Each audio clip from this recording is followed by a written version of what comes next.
ॐ ध्यायेत्रिदम्बुजे देवीं करुणारुणविग्रहां वराभयकरां शान्तम् स्मितोत्फुल्लमुखाम्बुजम् स्थलपद्माप्रतीकाश पादाम्भोजसुशोभनां शुक्लां वरधरां धीरां लज्जापटविभूषितां प्रसन्नां धर्मकामार्थ मोक्षदां विश्वमङ्गलां स्वनाथवामभागस्थां भक्तानुग्रहकारिणीम् ॐ ऐं ह्रीं सर्वदेवदेवीश्वरूपिण्यै श्रीशारदादेव्यै नमः। শ্রী ভগবানের অশেষ কৃপায় আজ আমরা সমবেত হয়েছি শ্রী শ্রী মায়ের কথা থেকে পাঠ এবং আলোচনার উদ্দেশ্য নিয়ে। শ্রী শ্রী মায়ের কথার যে স্মৃতিচারণটি আমরা করছি সেটি স্বামী অরূপানন্দজির লেখার স্মৃতিচারণ। এটি আমরা শ্রী শ্রী মায়ের কথা গ্রন্থের দ্বিতীয় খণ্ড থেকে পড়ছি। যে অংশ থেকে পড়ছি সে অংশটি চৌঠা আগেতেই শেষ করেছিলাম আমরা। চৌঠা পৌষ জয়রামবাটির ঘটনা, মায়ের সঙ্গে তার কথোপকথন হচ্ছে। বেদান্তের কথা উঠিয়েছে। আমি বললাম নামরূপ ছাড়া আর কিছুই নেই, জড় পদার্থ বলে কিছুই প্রমাণ করা যায় না। তাই শেষে বলে ঈশ্বর টিশ্বর কিছুই নেই। আমার মনের ভাব, ঠাকুর, মা এসব মিথ্যা, এইটি তিনি বোঝাতে চাইছেন। মা শুনিয়াই আমার কথার ভাব বুঝিতে পারিয়াছেন। অমনি বলিতেছেন, নরেন বলেছিল যে মা যে জ্ঞানে গুরু পাদপদ্ম উড়িয়ে দেয়, যে জ্ঞান গুরু পাদপদ্ম উড়িয়ে দেয়, সেই জ্ঞান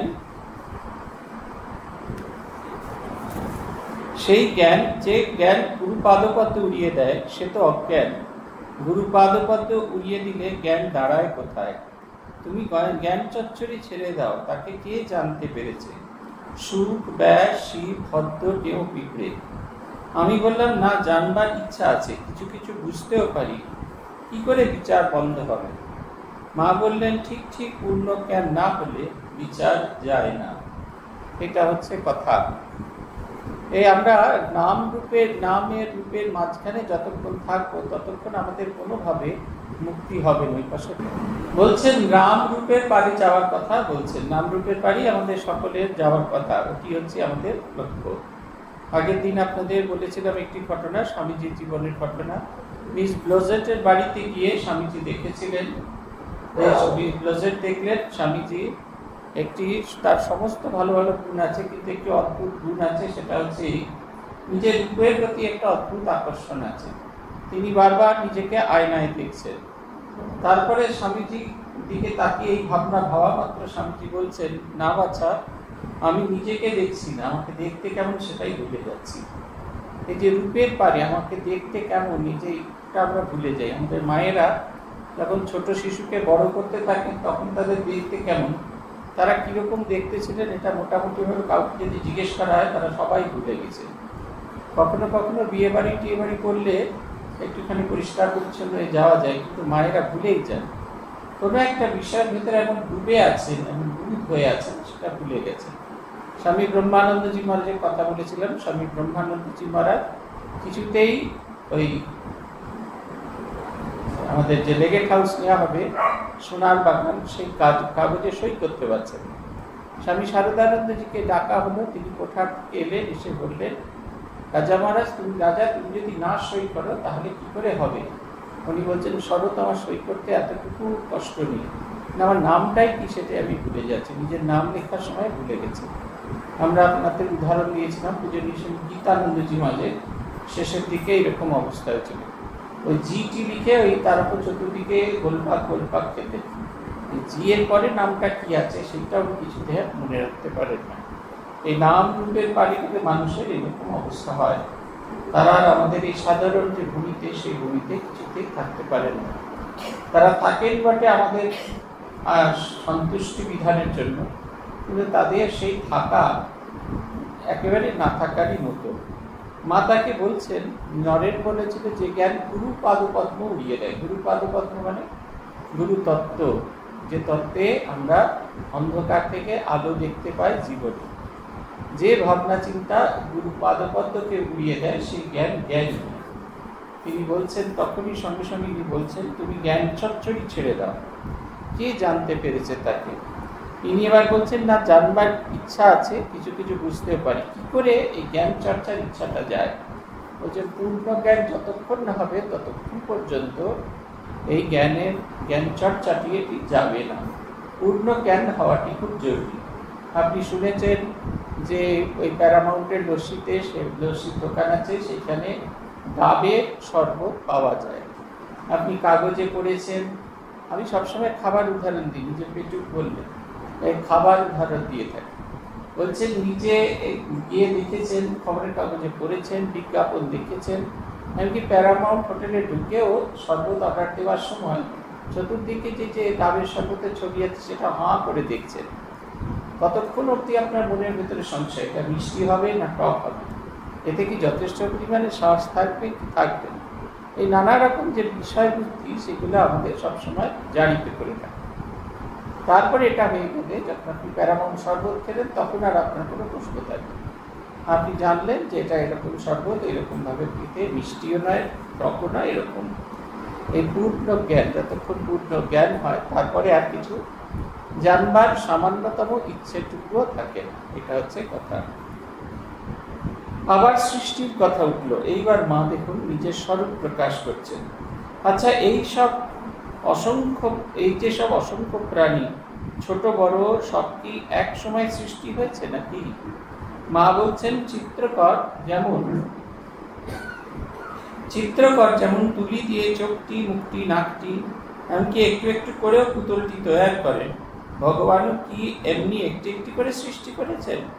না তার একটা শক্তি আছে, তার হাতে জগতে সব হচ্ছে, নাতে লোপ পাচ্ছে। যা হয়েছে সব এককালে হয়েছে, একটি একটি করে হয়নি। মায়ের ঘরে নিয় পিঁপড়ে খাবারের মধ্যে আশেপাশে ঘুরতেছিল। হঠাৎ তাহার একটি চোখে পড়ায় অঙ্গুলি নির্দেশ দিয়া বলিলাম, তবে এই পিঁপড়েটি এত পাছে পড়ল কেন? ও তো মানুষ হতে অনেক দেরি। মা বললেন, হ্যাঁ অনেক দেরি।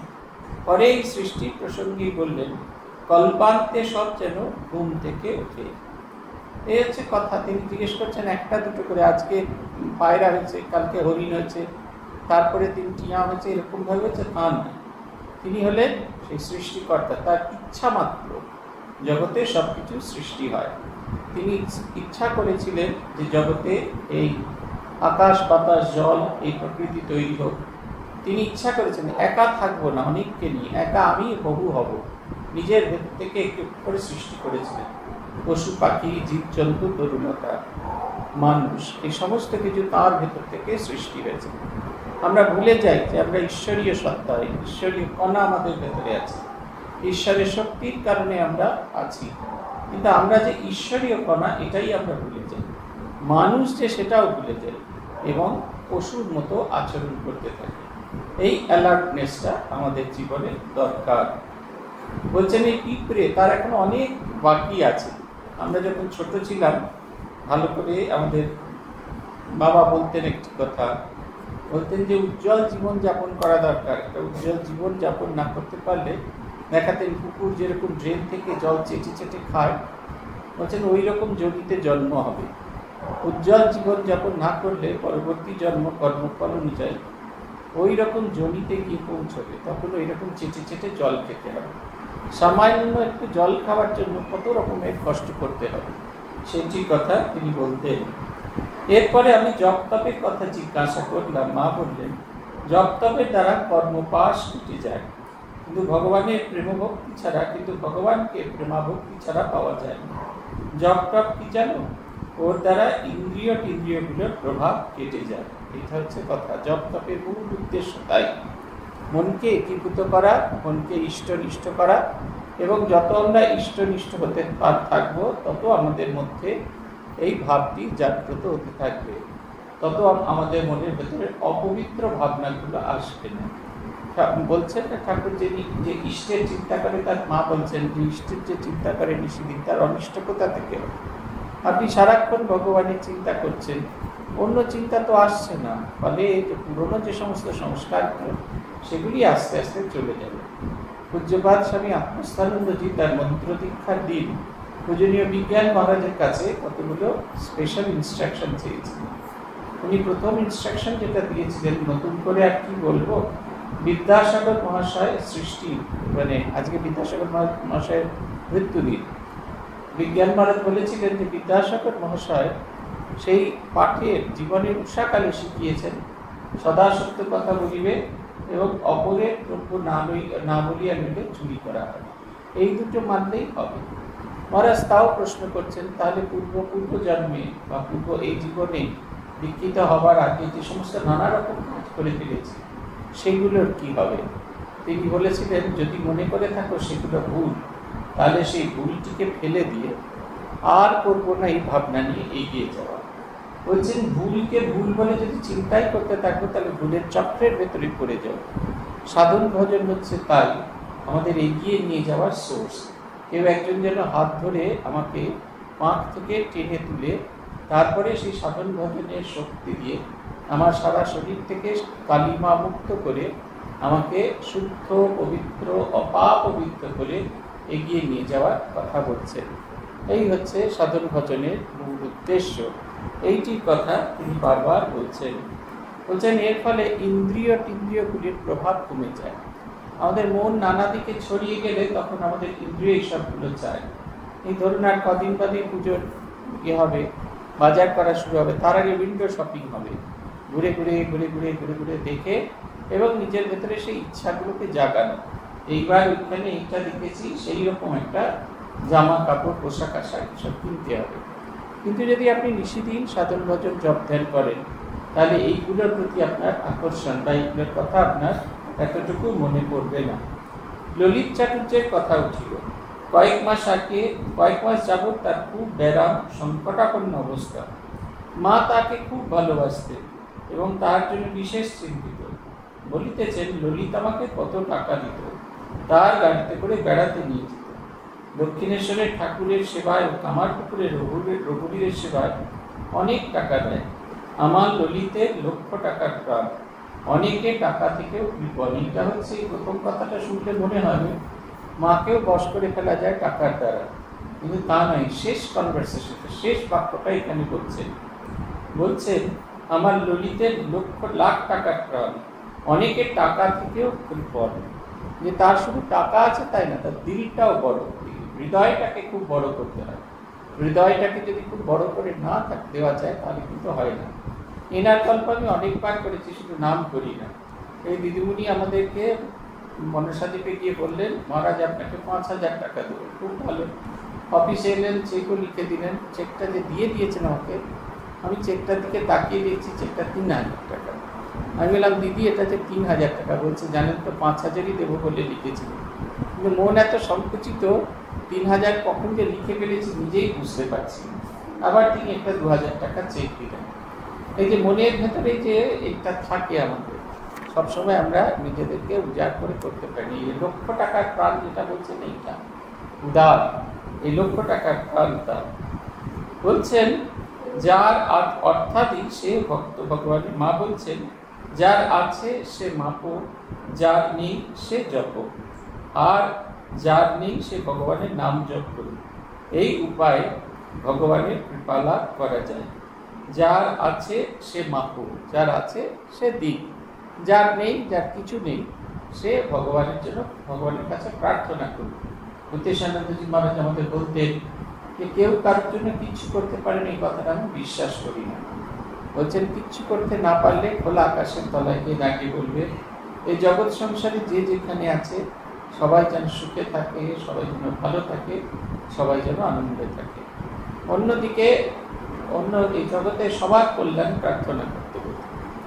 আমাদের একজন সাধু ছিলেন, তিনি যখন যে আশ্রমে যেতেন সেই আশ্রমের ভক্তদের বলতেন যে সকালবেলা ঘুম থেকে উঠেই আশ্রমের দিকে মুখ করে বলবেন, ঠাকুর এই আশ্রমে যেন তোমার সেবাটি ঠিকঠাক মতো হয়, সাধু ব্রহ্মচারীরা যেন সেবানিষ্ঠ সাধননিষ্ঠ হয়, আর এই অঞ্চলের মানুষজন যেন সুখে শান্তিতে ভালোভাবে থাকতে পারে। এই বলতেন, এই প্রার্থনাটি রোজ করবেন, কিছু দিতে পারেন না পারেন আশ্রমের দিকে মুখ করে এই প্রার্থনাটি করবেন, ঠাকুরের কাছে প্রার্থনা করবেন যেখানে যারা আছেন তারা যেন তোমার সেবাটি ঠিকঠাক মতো করেন, তারা যেন সাধন ভজনে মগ্ন থাকেন, তাদের যেন সাধক জীবনটা ঠিকঠাক পায়, আর এই অঞ্চলে যারা আছে তারা যেন সুখে শান্তিতে আনন্দে বাস করতে পারে। বলছেন যার আছে সে মাপো, যার নেই সে জপ। যার নেই তাকে সাধন ভজন বা প্রার্থনা করার কথা বলছে। আমাদের ঠিক উল্টোটা হয়ে যায়, আমাদের থাকলেও আমরা দিই না, যার আছে সে মাপিও না, আর সাধন ভজন। এই বলছিলাম আগের দিন একজন বলছিলেন অনেকক্ষণ ধরে জপ ধ্যান করে তার খুব অনুভূতি হয়েছে সারাদিনে 45 মিনিট, আর সেই 45 মিনিটে অনুভূতি তার ছেলেপুলেদের বলতে চান, তার ছেলেপুলেরা কেউ শোনে না, তাহলে তার ভীষণ মন খারাপ, ভীষণ ডিপ্রেশন।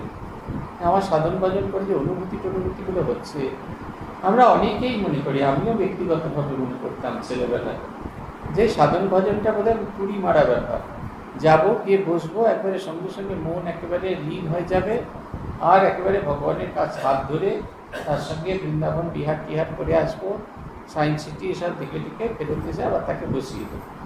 ওরকমটি হয় না, মনকে বসাতেই আমাদের বহু সময় লেগে যায়। মা বলছেন বৃন্দাবনের রাখালেরা কি কৃষ্ণকে জপ ধ্যান করে পেয়েছিল?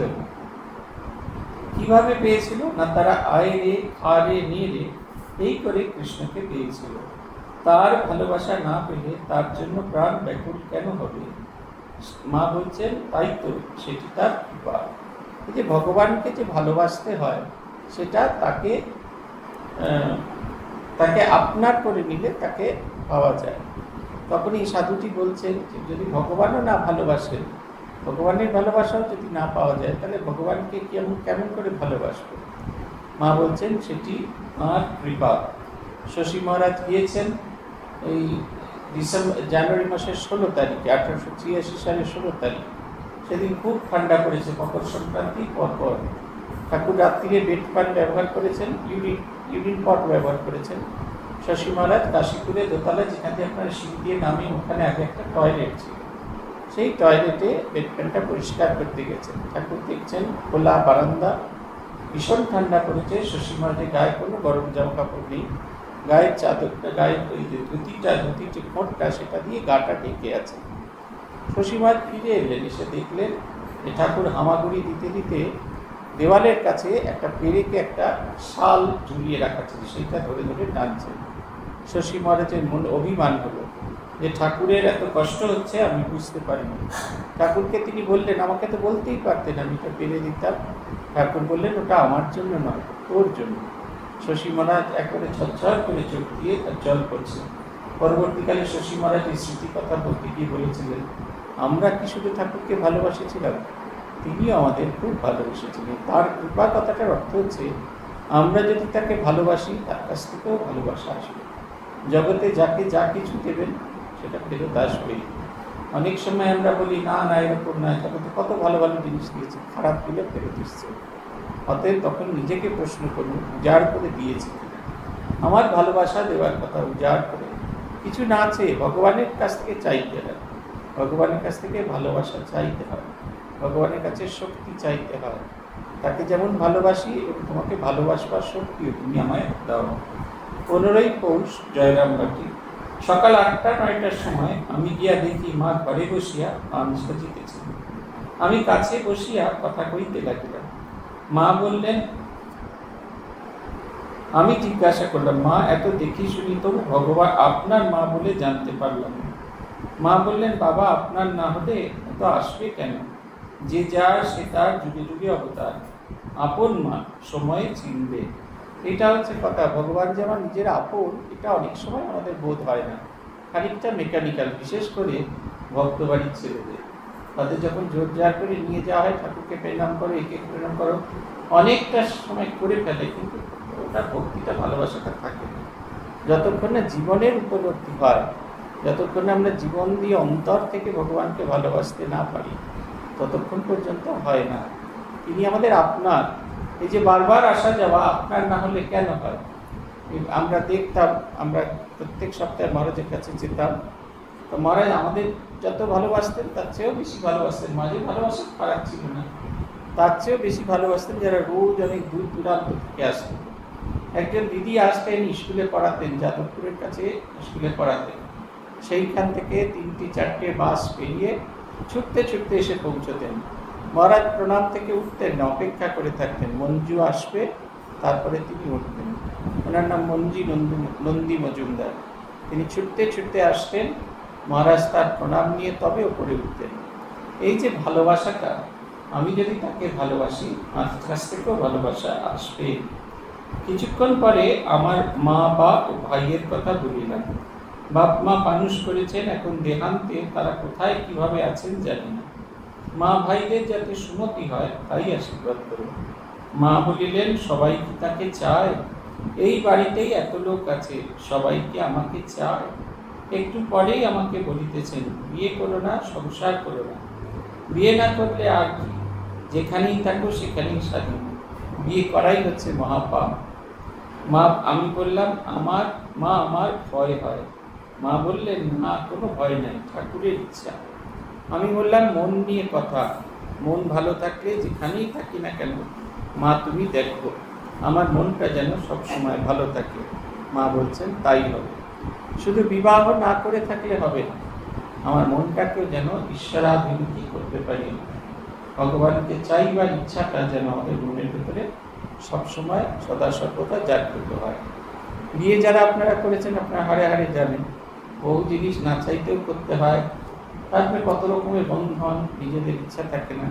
কি ছেলেরা কি মেয়েরা, সবার ক্ষেত্রেই একই জিনিস।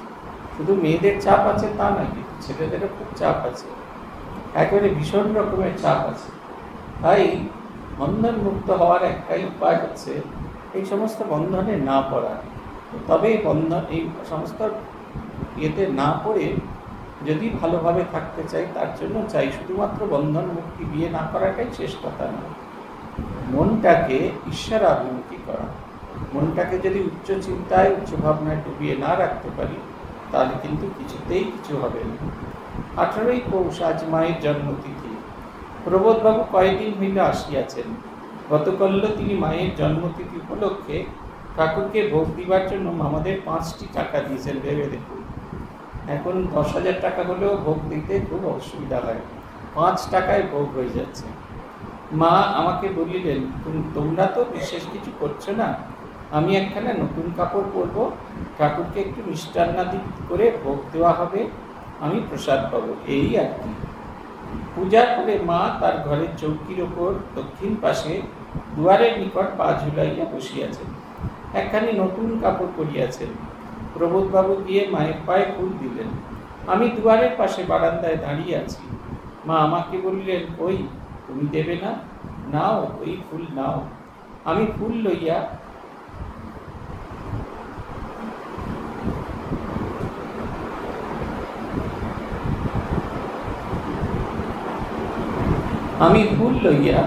মায়ের পায়ে দিলাম।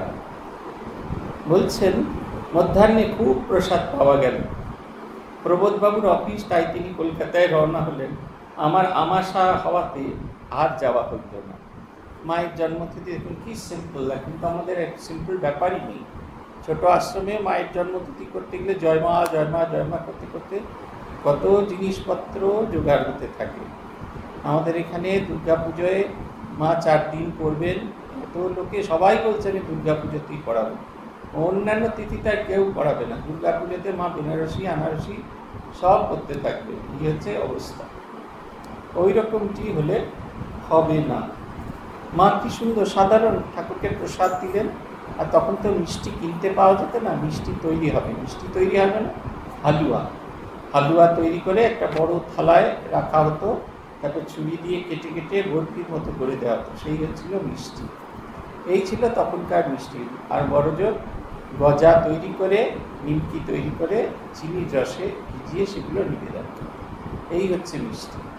আর মিষ্টি মানে নারকেল নাড়ু, নারকেল ভেঙে নারকেল দিয়ে, গুড় দিয়ে বা চিনি দিয়ে নারকেল নাড়ু তৈরি করে দেওয়া। এর বাইরে আর কিচ্ছু নেই।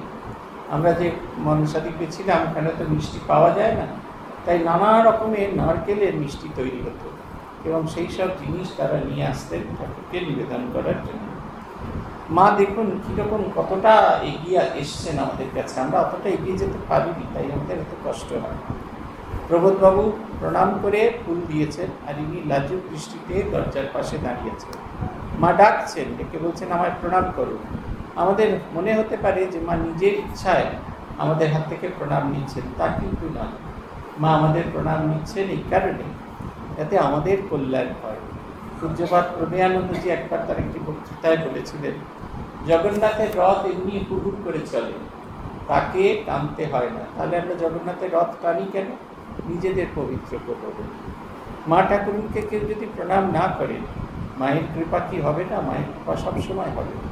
তবু কেন হয় না? মাকে স্পর্শ করলে আমার ভেতরে শক্তি সঞ্চারিত হয়। গানে আছে না যে অন্ধ মোরা হেন গভীর গোপন, শক্তি সঞ্চারিতে করো পরশন। তুমি আমায় স্পর্শ করছো, তার অন্য কোনো কারণ নেই। আমার হৃদয়ে, আমার অন্তরে শক্তি সঞ্চার করবার জন্য তুমি আমায় স্পর্শ করো। 21শে পৌষ কথা প্রসঙ্গে মা বলিলেন, ভগবানকে কে বাঁধতে পেরেছে বলো না? তিনি নিজে ধরা দিয়েছিলেন বলে তো যশোদা তাকে বাঁধতে পেরেছিল, গোপ গোপীরা তাকে পেয়েছিল। বাসনা থাকতে জীবের গতায়াত ফুরায় না, বাসনায় থেকেই দেহ থেকে দেহান্তর হয়। একটু সন্দেশ খাবার বাসনা থাকলেই পুনর্জন্ম হয়। তাই তো মঠে এত জিনিস আসে। বাসনাটি সূক্ষ্ম বীজ, যেমন বিন্দু পরিমাণ বটবীজ হতে কালে প্রকাণ্ড বৃক্ষ হয়, তেমনি বাসনা থাকলেই পুনর্জন্ম হবে। যেন এক খোল থেকে আরেক খোলে ঢুকিয়ে দিলেন। একেবারে বাসনা শূন্য হয় 2-1টি। তবে বাসনায় দেহান্তর হলেও পুনর্জন্মের স্বীকৃতি থাকলে চৈতন্য একেবারে হারায় না। এইটা হচ্ছে কথা। ভগবানকে সহজে কেউ বাঁধতে পারে না। ভগবানের কাছে প্রার্থনা করতে হয় যে তোমাকে যেন ধরতে পারি, তোমাকে ধরবার মতো শক্তি আমার হৃদয়ের মধ্যে আসে। তিনি যদি আমাদের কাছে ধরা না দেন তাহলে কিন্তু আমরা ধরা করতে পারবো না। ঠাকুরের একটি ভারী সুন্দর কথা আছে, জ্ঞান জ্ঞানে ছেলে হওয়ার কথা বলছে। ভগবানের কাছে নিরন্তর জ্ঞান জ্ঞান করে প্রার্থনা করতে হয়। এত প্রার্থনা করতে হয়, এত প্রার্থনা করতে হয়, সেই জ্ঞান জ্ঞানী ছেলেকে যেমন বিরক্ত হয়ে মা পয়সা ফেলে দেয়, ঠিক সেই রকম বিরক্ত হয়ে তিনি তার কৃপা বিতরণ করতে থাকেন। এটা হচ্ছে কথা। তাই ভগবানের কাছে জ্ঞান জ্ঞানী ছেলে হয়ে থাকতে হয়। তিনি ধরা দিলেই তবে আমরা তাকে ধরতে পারি। মা যশোদাও তাকে বাঁধতে পেরেছিলেন যখন তিনি ধরা দিলেন না। যতবার বাঁধার চেষ্টা করছেন ততবারই 4 আঙুল পরিমাণ দড়ি কম পড়ে যাচ্ছে। এইটা হচ্ছে সমস্যা। ভগবানকে ভালোবাসা ধৈর্য দিয়ে বাঁধতে হয়। বাসনা থাকলে আমাদের পরবর্তী জন্ম আসে। সেই কারণে ভগবানের কাছে নির্বাসনা হওয়ার কথা বলা হচ্ছে। বাসনা যদি সামান্যটুকু থাকে, যেরকম আপনারা দেখেছেন ছুঁচে সুতো করবার সময় সুতোতে যদি আঁশ থাকে তাহলে ছুঁচের ভেতরে ভরা যায় না, তখন আমরা কি করি? তখন জিভ দিয়ে একটুখানি জল দিয়ে এখানটা ভিজিয়ে টুক করে ঢুকিয়ে ফেলি। ঠিক সেই রকম নির্বাসনা করতে পারলে তবে জন্ম থেকে জন্মান্তর, এই যে জন্মচক্রের হয় সেটির মুক্তি হয়। মা বলছেন যাদের পুনর্জন্ম হয় তাদের যদি স্বীকৃতি করা থাকে, পুনর্জন্মের স্মৃতি তাদের হয়। দেখবেন বহু মানুষ আছে যারা জন্মেই প্রচণ্ড তারা বিশারদ আমরা খুঁজে পাই। তারা নানা বিষয়ে বিশারদ, তারা গান গাইছেন, তারা লেখাপড়া করছেন, সমস্ত কিছু করছেন, সব কিছুতেই এক্সপার্ট। এটা পূর্ব জন্মের ফল। শুচিনাম শ্রীমতাম গেহে যোগভ্রষ্ট অভিজায়তে। শুচিনাম শ্রীমতাম গেহে, সেই পবিত্র ঘর সংস্কার করতে পারে যোগভ্রষ্ট, বিগত জন্মে সম্পূর্ণ করতে পারেনি তার কাজ বাসনার কারণে যে পথভ্রষ্ট হয়েছে, সে ওই রকম সেই বাসনা পূরণের জন্য ওই জন্মা। এদের খুব আয়ু খুব দীর্ঘ হয় না। যারা বাসনা পূরণের জন্য জন্ম, এদের আয়ু খুব দীর্ঘ হয় না। খুব সামান্য সময় তারা বেঁচে থাকে, তারপরে তারা ফিরে যায়। বৃন্দাবনে গোবিন্দের এক কামদার বা পূজারী ঠাকুরের ভোগ নিয়ে তার উপপত্নীকে খাওয়াত। এই পাপে দেহান্তে তার প্রেতজনী হয়, কিন্তু সে ঠাকুরের সেবা করেছিল। এই স্বীকৃতির ফলে সে সশরীরে সকলকে দেখা দেয়। স্বীকৃতিটুকু ছিল বলে দেখা দিতে পারল, আর সবাইকে তার অধোগতির কারণ জানল। তাদের বললে, তোমরা আমার উদ্ধারের জন্য ঠাকুরের মহোৎসব কীর্তনাদি করো, তাহলেই আমার উদ্ধার হবে। এই যে যেমন সে পাপ করেছিল, তার সঙ্গে তার কিছু স্বীকৃতিও ছিল। স্বীকৃতির ফলে তার এই যে বেদনা হলো এবং সে নিজের মুক্তির ব্যবস্থা নিজেই করলো। আমি বললাম, মহোৎসব কীর্তনে কি উদ্ধার হয়? মা বললেন, হ্যাঁ, বৈষ্ণবদের ওতেই হয়, তাদের শ্রাদ্ধাদি করে না। যখন পুরীতে জগন্নাথ দর্শন করি, এত লোকে জগন্নাথ দর্শন করছে দেখে আনন্দ কাঁদলুম। ভাবলুম, আহা, বেশ তো, এত লোক মুক্ত হয়ে যাবে। শেষে দেখি যে না, যারা বিষয় বাসনা শূন্য, সেই একাধটি মুক্তি হবে। যোগেনকে বলায় সেও তাই বলল, না মা, যার বাসনা শূন্য তারাই মুক্ত হবে। অতএব মুক্ত যদি হতে চান, আমরা যদি মুক্ত হতে চাই, তাহলে আমাদের বাসনা শূন্য হতেই হবে। বাসনা শূন্য না হলে মুক্তির দরজা বন্ধ থাকবে, মুক্তি সহজে পাবো না। একদিন সকালবেলা আরেকটা হয়, যদি ভগবানের কৃপা হয়। রাধুতি মায়ের যোগমায়া অত কষ্ট দিয়েছিলেন মাকে। মার শরীর চলে যাওয়ার পর তার কষ্টের অন্তহীন কষ্টে তিনি ভুগতে থাকেন। অবশেষে তার টিবি হয়েছিল। টিবি হওয়াতে তখনকার দিনে টিবি তো খুব ছোঁয়া ছিল, তাই রাধুদিকে নিয়ে ওই ইয়েতে নিয়ে যাওয়া হয়েছিল, আমাদের বারাণসী সেবাশ্রমে নিয়ে যাওয়া হয়েছে। সেখানে ফিমেল ওয়ার্ডে, একটা বড় ওয়ার্ডের ভেতরে একটা অংশে পুরো একবারে সেগ্রিগেট করে তাকে রাখা হয়েছে। রাধুদি অনেক দিন জিজ্ঞাসাবাদের পর জানতে পারলেন তার টিবি হয়েছে, এবং এই কারণে তাকে কাশিতে নিয়ে আসা হয়েছে, যে যাতে তার মৃত্যুর পরে মুক্তি হয়, নির্বাণ হয়। তিনি বলতে থাকলেন, তোমরা কি বোকা গো, যিনি আমার সমস্ত জীবনের ভার নিয়েছেন, ইহজন্ম পরজন্ম সমস্ত কিছুর ভার নিয়েছেন, তিনি আমার মুক্তির কথা ভাবেন। মুক্তি আমার হাতের মুঠোর ভেতরে। ও প্রিয়দা মরুক, অমুকদা মরুক, তোমরা মরো, আমার নির্বাণে মুক্তি হওয়া দরকার নেই, নির্বাণ আমি চাই। তিনি ফিরে গেলেন, জেদ করে ফিরে গেলেন মা ঠাকুরনের এই ছোট্ট ঘরটিতে, এখানে এখন মায়ের ঘর বলে পরিচিত, জয়রামবাটিতে। সেই ঘরে সেই খাটে রাধুতির মহাপ্রয়াণ হল, এবং অন্তিম সময় অবধি তার মুখে সেই একাক্ষরী মন্ত্র বাজছিল, মা মা আর মা। এই দেখুন, এই ঘটনার ব্যাখ্যা করতে গিয়ে প্রভ্রাজিকা ভারতী প্রাণা মাতাজি বলেছিলেন যে জগন্মাতাকে ভুলিয়ে রাখার জন্য তাই রাধুতির আশা। যেই কাজ শেষ হয়ে গেছে, এবার সে মায়ের কোলেই ফিরে যাবে। তাই আমরা সবসময় হাত দুটোকে বাড়িয়ে রাখবার অভ্যাস করি, মা যেন আমাদের কোলে তুলে নেন, মাকে নিরন্তর স্মরণ করি। একদিন সকালবেলা মায়ের বারান্দায় মুড়ি খাইতে খাইতে জিজ্ঞাসা করলেন, মা, মঠে থাকলে কি সন্ন্যাস নিতেই হবে? মা বললেন, তা হবে। আমি বললাম, মা, বড় অভিমান আছে সন্ন্যাসী। মা বললেন, হ্যাঁ, বড় অভিমান। আমায় প্রণাম করলে না, মান্য করলে না, হেন করলে না, তার চেয়ে বরং নিজের সাদা কাপড় দেখাইয়া এই আছি বেশ, অর্থাৎ অন্তরে ত্যাগ। বৃন্দাবনে গৌর শিরোমণি বুড়ো বয়সে সন্ন্যাস নিলেন, যখন ইন্দ্রিয় টিন্দ্রিয়গুলি প্রভাব কমে গেছে। রূপের অভিমান, গুণের অভিমান, বিদ্যার অভিমান, সাধুর অভিমান কি যায় আর বাছা? আমরা আগের দিনও কোন একটা ক্লাসে বলছিলাম চারটি ঈশনার কথা, বিত্তৈষণা, চিত্তৈষণা, ভুক্তৈষণা, বিত্তৈষণা, প্রচৈষণা, পুত্রৈষণা, লোকৈষণা।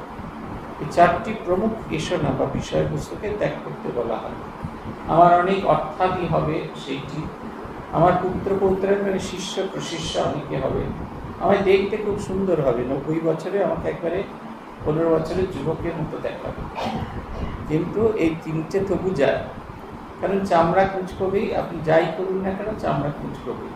আমরা সবাই অপর্ণাসের নই, তাই আমাদের চামড়া কুঁচকবেই, এটা একবারে খুব পরিষ্কার সোজা সাপটা কথা। কিন্তু যে সোনাটা ত্যাগ করা সবচেয়ে বেশি জরুরি, সেটা হচ্ছে লোকৈষণা। লোকে আমায় ভালো করবে, এই লোকৈষণা, লোকে কি বললো এই চিন্তা করতে করতে আমাদের সবটা চলে যায়। অভিমানগুলো খুব বড়, সন্ন্যাসে এগুলো ত্যাগ করার কথা বলা হয়। আমাকে ত্যাগের জন্য প্রস্তুত হইতে বললেন। বাড়ি গিয়ে ওদের অর্থাৎ ভাইদের একবার বলে আসবে, চাকরি বাকরি আমি করতে পারবো না, মা তো নেই যে দাসত্ব করবো, আমিও সব পারবো না, তোমরা কল্পনা করো, বেশ থাকো। সাধু জীবনে খাওয়া দাওয়ার কঠোরতার কথা উঠলে মা বললেন, মঠে ছেলেরা সব কষ্ট করছে, না খাওয়া না দেওয়া ও কিছু, ওসব আমার ভালো লাগে। যোগীন অর্থাৎ যোগানন্দ মহারাজ কঠোর করে করে শেষে অত ভুগে ভুগে দেহ গেল। তখনকার দিনের পুরোনো দিন আমরাও এসে দেখেছি, খুব আর্থিক কষ্ট, ভীষণ রকমের কষ্ট।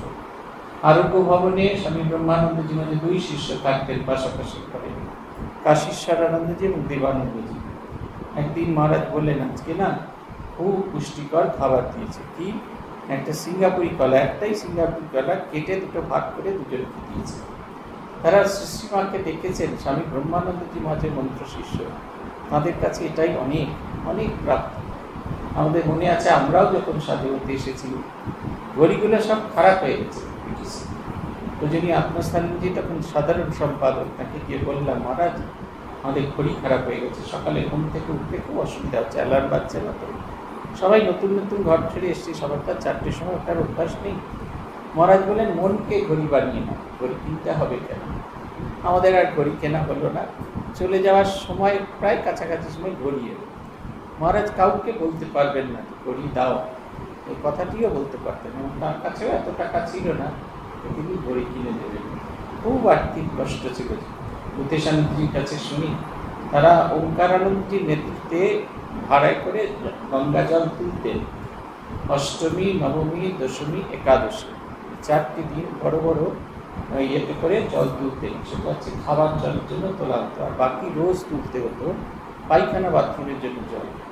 কাঁধে বাঁকটা সবচেয়ে বড় বাঁক ছিল ওঙ্কারানন্দজি।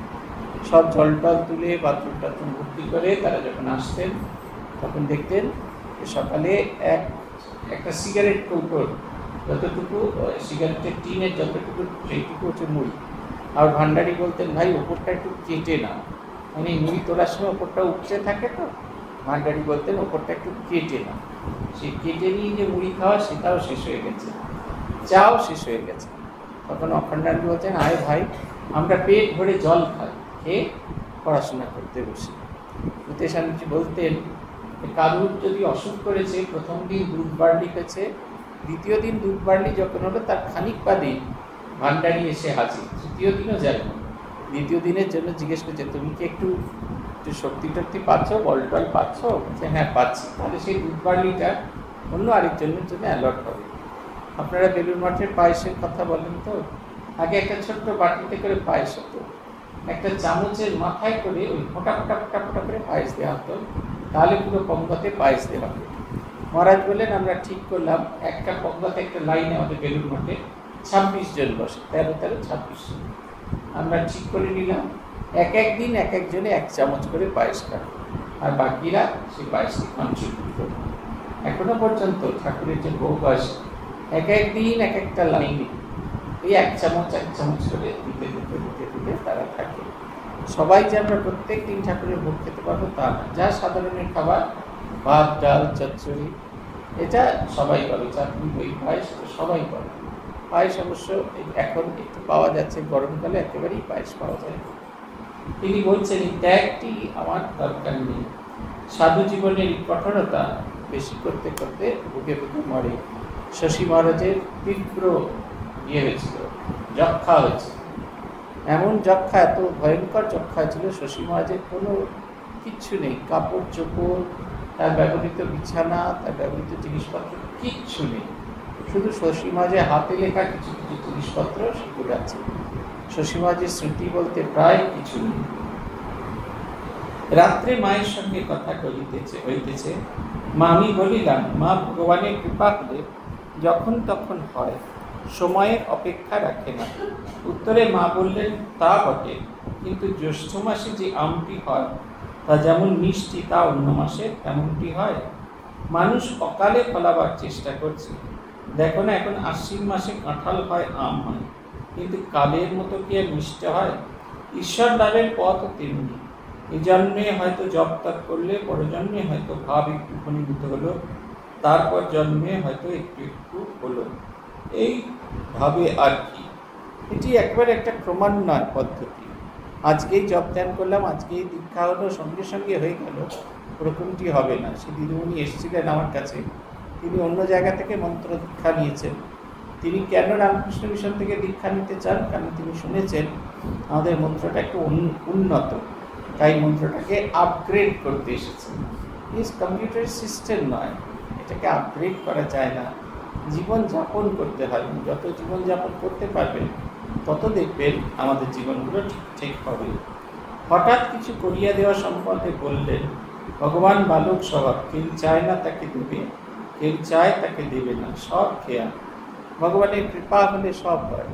এই ভগবানের কৃপাও প্রার্থনা করতে হয়। সাধন ভজন যেমন করবেন তেমনি তার কৃপা প্রার্থনা করতে থাকবেন। তিনি বললেন, আরেকদিন সকালবেলায় মা বারান্দায় পান সাজছিলেন। আমি বললাম, কালে তোমার জন্য লোকে কত সাধনা করবে। মা হেসে বললেন, বলো কি? সকলে বলবে আমার মায়ের এমনি বাদ ছিল, এমনি খুঁড়িয়ে খুঁড়িয়ে হাঁটতে। তাঁর যে দৈবী স্বভাব সেটাকে কিছুতেই তিনি জগতের কাছে প্রকাশ করতে চাইতেন না। কেউ জানুক তিনি দেবী সেটি কখনো চাইতেন না। সেই শিলং থেকে ভক্ত এসেছিল, সে কল্পনা করতে করতে এসেছিল মা একটি সোনার সিংহাসনে বসে থাকবেন আর দুপাশে জয়া বিজয়া তাকে হাওয়া করবেন। এসে দেখলেন মায়ের মাপায় বাদ টেনে টেনে চলেন, আর খ্যাংড়া মানে ভালো ঝ্যাঁটাটা নষ্ট হয়ে গেছে, তার সেই সাত যে এটা সেটা দিয়ে মা সেই উঠোন ঝাড় দিচ্ছেন। বলছেন, মা তুমি এই? বলছে, কি করবো বাবা, আমি এই। বলছেন, আমি বললাম, তা তুমি বলো কে? মা বললেন, উঠি ভালো। তাই তো ঠাকুর বলতেন, তখন কাশীপুরে ব্যারাম, যারা লাভের আশায় এসেছিল তারা সব ছেড়ে চলে যায়। উনি বললেন, উনি অবতার, ওরা আবার আরাম ব্যারাম কি, ওসব মায়া। কিন্তু যারা আমার আপনজন তাদের আমার এই কষ্ট দেখে বুক ফেটে যাচ্ছে। আমার জ্বর হয়েছে, বিকারে প্রলাপ করছি। কুসুম গিয়ে বললে, গোলাপ দিদি দেখে এসো, মা প্রলাপ হচ্ছে। গোলাপ বললে, মা ওরকম বলে থাকেন, না দেখে এসো, সত্য সত্যই। নাও কিছু নয়। শেষে কুসুম গিয়ে আশুকে ডাকল। সকলে এসে দেখে সত্যিই বিকার। মন্ত্র লইবার পূর্বদিন মাকে বললাম, আমি মন্ত্র নেব। মা বললেন, তুমি মন্ত্র নাওনি এখনো? আমি না বলায় মা বললেন, আমি ভেবেছিলাম তুমি বুঝি মন্ত্র নিয়েছ। দীক্ষার পর বললেন, ভগবানের মন্ত্র জপ করে দেহ মন শুদ্ধ হোক। আমি বললাম, আঙুলে মন্ত্র জপ করবার কি দরকার? এমনি জপ করলে তো হয়। মা বললেন, ভগবান আঙুল দিয়েছেন, মন্ত্র জপ করে এর সার্থকতা করবে। এই আঙ্গুলে জপ করা, আপনারা যারা যারা জপমালায় জপ করেন তাদের কিন্তু জপমালায় জপ করলেও পূজনীয় ভূতেশান্তি বলতেন, করে জপ করাটা খুব কম্পালসারি। করে জপ করা মানে হচ্ছে মন্ত্রটিকে শরীরের সঙ্গে সম্পৃক্ত করা। যত ওই যে স্পর্শ করে করে আপনি জপ করছেন, ওই মন্ত্রটি শরীরের ওইখানে প্রথিত করা হচ্ছে, পুঁতে দেওয়া হচ্ছে, এবং ওটি আস্তে আস্তে শরীরের ভেতর প্রবেশ করছে। জপ করতে হবে। বলছেন কি সুন্দর কথা, ভগবানের মন্ত্র জপ করে দেহ মন শুদ্ধ। ভগবানের যত মন্ত্র জপ করতে থাকবো তত আমাদের দেহ মন প্রাণ শুদ্ধ হতে থাকবে।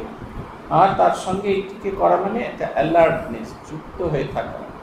যখনই করছি, আমরা জপ করছি, তখনই অ্যালার্টলি করতে হবে। অ্যালার্টলি না করলে এটা করা যাবে না। শ্রী ভগবানের অশেষ কৃপা আমাদের উপর ছড়ে পড়ুক। আমরা যে তার নাম পেয়েছি, সেই নামটিকে যেন আমরা জীবনের সারবস্তু করে রাখতে পারি, এবং তাই দিয়ে সেটাই যেন আমাদের মুক্তির অন্যতম চাবিকাঠি হয়ে গিয়ে দাঁড়ায়। শ্রী ভগবান সকলের কল্যাণ করুন। শ্রী ভগবানের কৃপা হলে আমরা আগামী মাসে 19শে অগস্ট আবার এখানে সম্মিলিত হব, সেদিন মঙ্গলবার। আজ এই পর্যন্ত। প্রণতানাম প্রসীদত্বম দেবী বিশ্ববিহারিণী त्रैलोक्यवासिनामिते लोकानां भवदाभव। ओम शांति ओम शांति ओम शांति। हरि ओम तत्सत्। श्री रामकृष्णार्पणमस्तु।